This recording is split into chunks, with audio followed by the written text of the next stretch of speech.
नमस्कार, ज्ञान वैविध्य चैनल में आपका स्वागत है।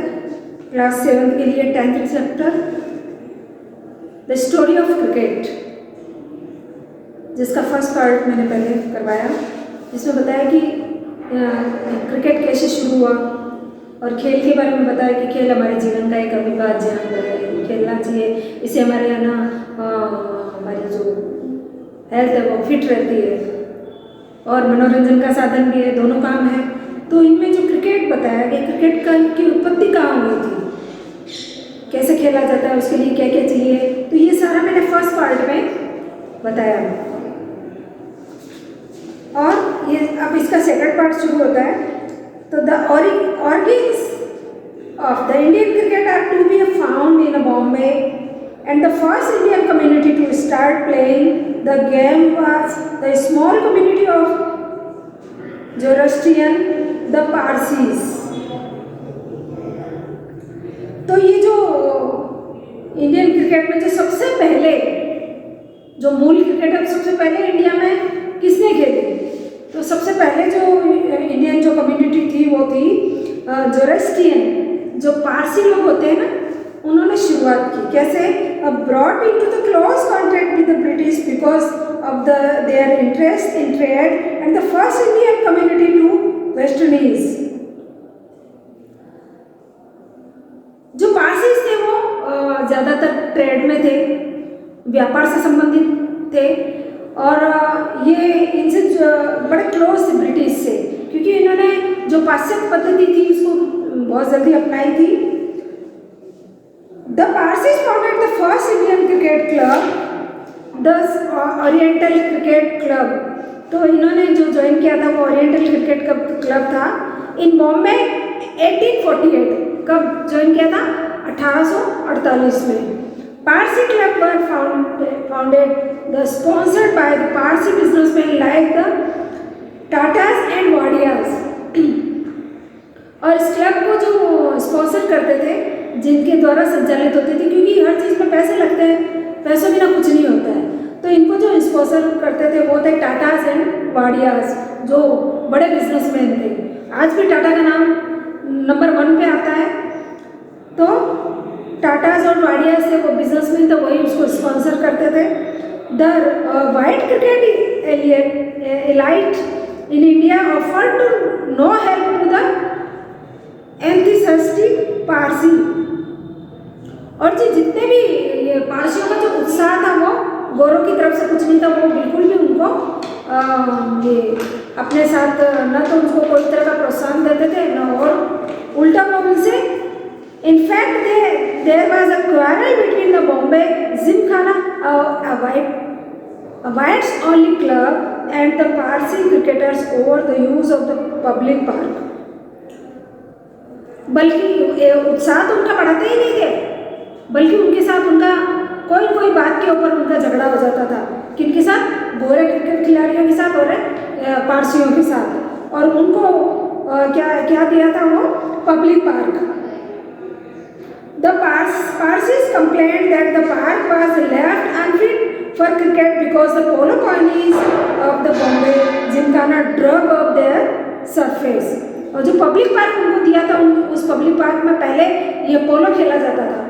तो पोलो क्या पॉनीज के ऊपर खेला जाता था, तो वहाँ पे घुड़दौड़ की वजह से काफ़ी गड्ढे वगैरह पड़ते थे, उन लोगों को बड़ी परेशानी होती थी वहाँ पे प्रैक्टिस करने में। किसको? पारसीज को। तो पारसीज क्रिकेट को वो दिया हुआ था पब्लिक पार्क, और उनको बड़ी उनसे परेशानी होती थी, पर करें क्या? द पारसी उन्होंने कंप्लेंट भी की थी कि भाई इतने गड्ढे वगैरह हो गए तो हम इन्हें कैसे यूज़ करेंगे।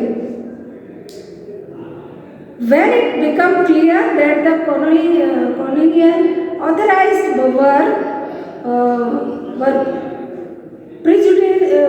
prejudice in favor of their white compatriots, the Parsi built their own Gymkhana to play cricket in।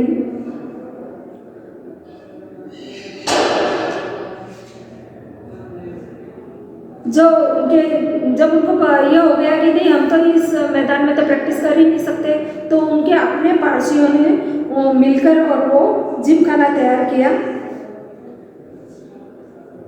Cricket खेलने के लिए। उन्होंने खुद का तैयार किया Gymkhana. The rivalry between the Parsis and the Bombay Gymkhana had a happy ending for these pioneers of the Indian cricket. A Parsi team beat the Bombay Gymkhana at the cricket 1889. जब 1889 में जब इन दोनों के बीच में जब कंपटीशन हुआ तो उन लोगों ने बीट किया किसको?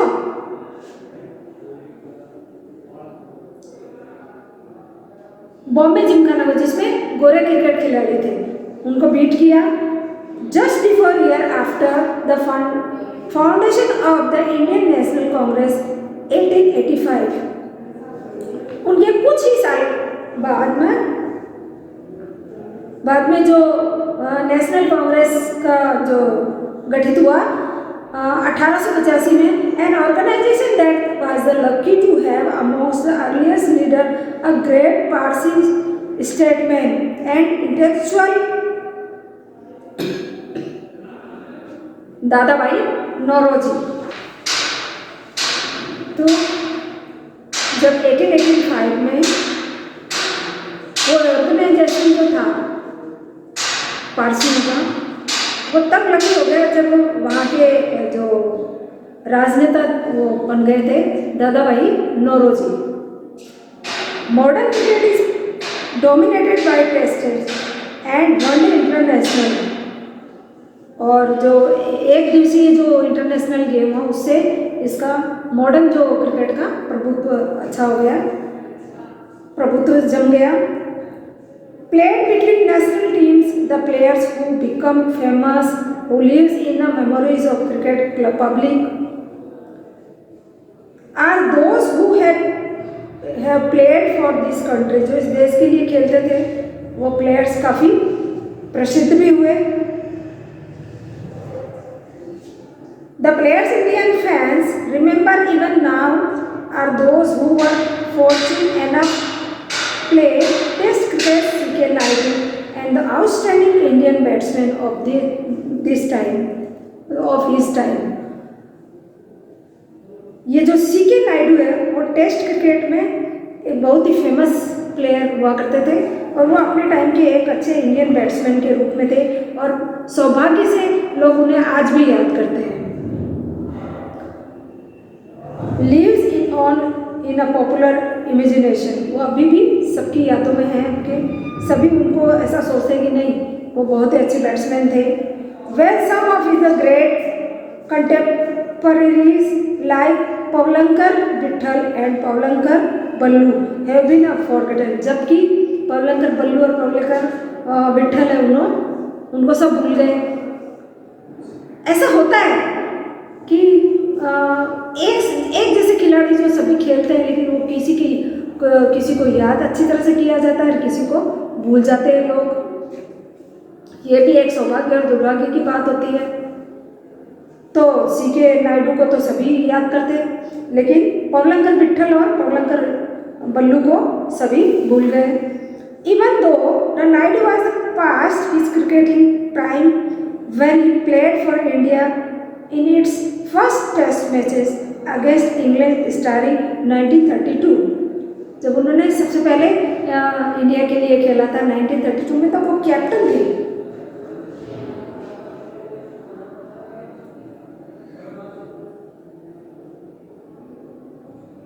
और नहीं, वो उनका जो फर्स्ट टेस्ट मैच था,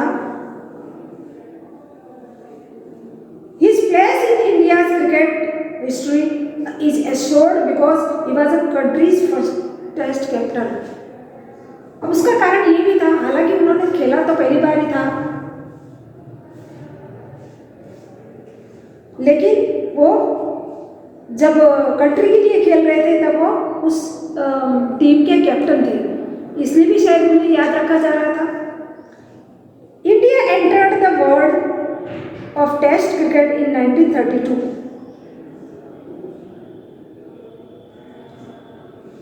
इंडिया जो थी वर्ल्ड के मैच में 1932 में आई, decade and half before it become an the independent nation.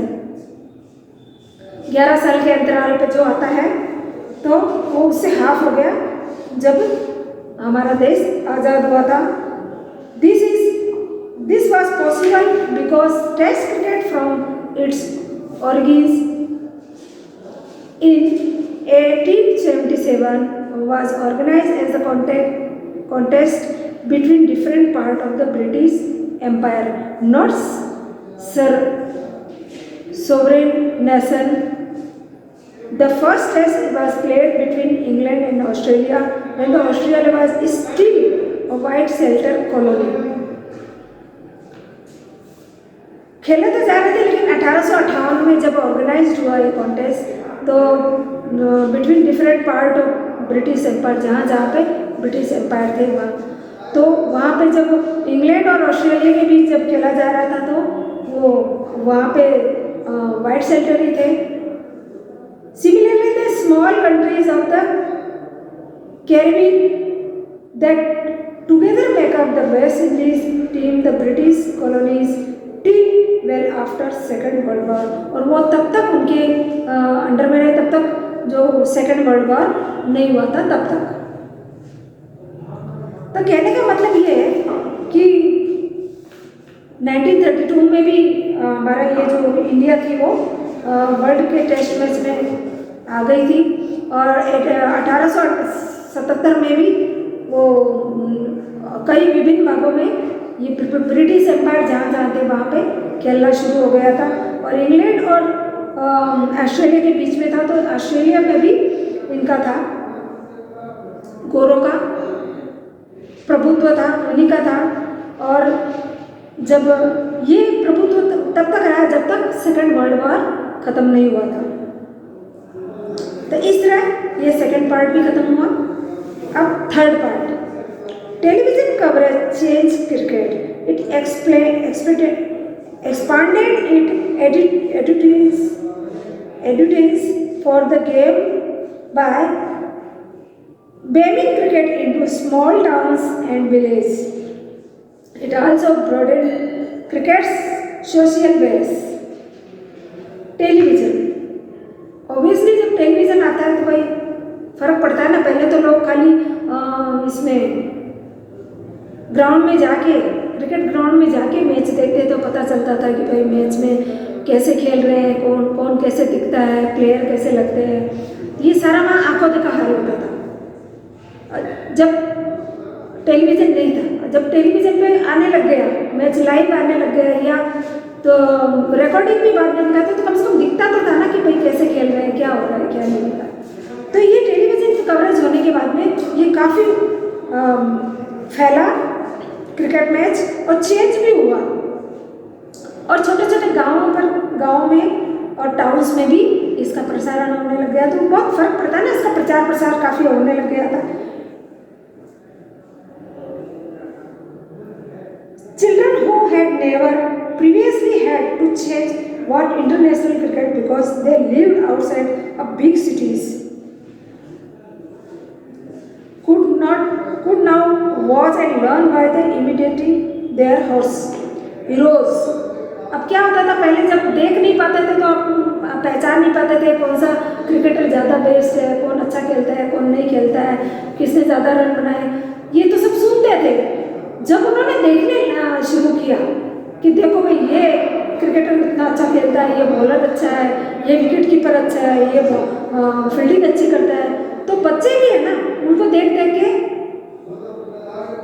प्रभावित हुए, और उन्होंने ऐसा मन बना लिया, धीरे धीरे वो भी उनके मन में आने लग गया कि ये हमारे लिए हीरो है और हमें भी इनकी तरह खेलना चाहिए। तो काफ़ी फर्क पड़ा टेलीविज़न आने के बाद में, बहुत फर्क पड़ा। The technology of the satellite television and the worldwide release the multinational television companies create a global market for cricket। एक ग्लोबल मार्केट तैयार कर दिया था किसने, सैटेलाइट टेलीविज़न ने। और ये मल्टीनेशनल टेलीविज़न कंपनीज जो थी उन्होंने पूरा ग्लोबल मार्केट तैयार कर दिया था। Matches in Sydney could now be watched live in सूरत। यदि सिडनी का कोई क्रिकेट मैच है तो वो बाकायदा सूरत में देखा जा रहा है। ऐसा था। Since India had a largest viewership viewership for the game amongst the cricket playing nation and the largest market in the cricketing world. और इंडिया सबसे बड़ा क्रिकेट मार्केट है पूरे वर्ल्ड में. The game centre of the gravity shifted to the South Asia. और जो gravity है, जिसका आकर्षण केंद्र माना जाता है, वो हमारा पूरा साउथ एशिया. साउथ एशिया में कौन कौन आते हैं देश हमारे, जैसे हिंदुस्तान, पाकिस्तान, बांग्लादेश, भूटान, चीन और ये इधर श्रीलंका, ये सारे हमारे साउथ एशिया में आते हैं. तो यहाँ पे इनका ज़्यादा प्रभाव दिखने लग गया है, यहाँ पे ज़्यादा शिफ्ट हो गया. This shift was symbolised by the shifting of the ICC headquarters from the London to टेस्ट फ्री दुबई. दुबई में इसको टैक्स फ्री किया गया क्योंकि ये एक प्रतीक बन गया साउथ एशिया का. 150 years ago, a first Indian cricketer, the Parsis, had to struggle to find an open space to play in. 150 साल पहले जो पारसियों ने जो इतनी मशक्कत की थी, उन्होंने इतना हार्ड वर्क किया था इस क्रिकेट को खेलने के लिए, क्योंकि तब तो उन्हें कोई साधन ही नहीं मिला था, उन्हें कोई प्रोत्साहन नहीं देता था, कोई मदद नहीं करता था, उल्टा उनसे झगड़ा और हो जाता था. उन्होंने तो बड़ा स्ट्रगल किया था ये एक स्पेस पाने के लिए, खेलने के लिए. Today the global market place had made Indian players the best at most famous cricketer in the game, man for whom the world is a stage. और आज देखो तो ये हमारा ग्लोबल मार्केट बन गया, मार्केट प्लेस बन गया है इंडियन प्लेयर का. This transformation was made up of many smaller changes. और छोटे छोटे चेंज की वजह से ये सारा संभव हो जो हुआ है. The replacement of the gentlemanly amateur by the paid professional, the triumph of a one-day game as is the overshadowed test cricket is term of the popularity and the remarkable change in the global commerce and technology. और आज इतना बड़ा ये global market है, इतना popular, इतना famous हुआ है कि ये रिमार्क लग गया इसके लिए कि भाई इंडिया में हमारे इतना अच्छा इसका व्यापार, इसकी टेक्नोलॉजी बढ़ी है. तो कहने का मतलब ये है कि जब शुरुआत हुई थी पारसियों से, तब तो बहुत ही संघर्ष करना पड़ा था, कुछ भी इनको नहीं मिला था. खेलने में बड़ी शुरुआत इन्होंने कर दी क्योंकि ये तभी व्यापारी, इनका ये सारे व्यापारी हुआ करते थे और उन्होंने पाश्चात्य पद्धति को अपनाया था. तो उन्हें इंटरेस्ट जागा कि चलो ये क्रिकेट हम भी खेलते हैं. तो उन्होंने इंग्लैंड वाले क्रिकेटर के साथ में अपना खेलने का निश्चय किया, लेकिन उन्हें कोई उसका साथ नहीं दिया, कोई उनको जगह नहीं दी. फिर उन्होंने धीरे धीरे अपनी जगह बनाई खेलने के लिए. उन्होंने बहुत ज़्यादा संघर्ष किया, कोई उनको प्रोत्साहन नहीं देता था, कोई उनकी मदद नहीं करता था. लेकिन जैसे जैसे टाइम चेंज हुआ, जैसे जैसे उन लोगों ने अपने आप को सेट किया, कोई पॉलिटिकल जैसे राजनेता भी आए, उन्हीं में से कोई चुनकर, तो उन्होंने भी उनको बहुत प्रोत्साहन दिया, उनको सहारा दिया और उनको सपोर्ट किया हर तरह से. धीरे धीरे वो खेलते खेलते पहले राष्ट्रीय लेवल, फिर इंटरनेशनल लेवल पे खेलने लगे. और फिर आज ये ऐसा टाइम आ गया कि जो साउथ एशिया है इस तरफ पूरा उसका झुकाव आ गया और सबसे ज़्यादा इसका ग्लोबल मार्केट बन गया. यहाँ पे सबसे ज़्यादा ये जो है क्या बोलते हैं, रिमार्क लग गया कि ये ग्लोबल कॉमर्स और टेक्नोलॉजी में इसका. तो ये इस तरह ये स्टोरी ऑफ द क्रिकेट का जो लेसन यहीं पे समाप्त होता है, ये भी इसका एंड होता है. Thank you.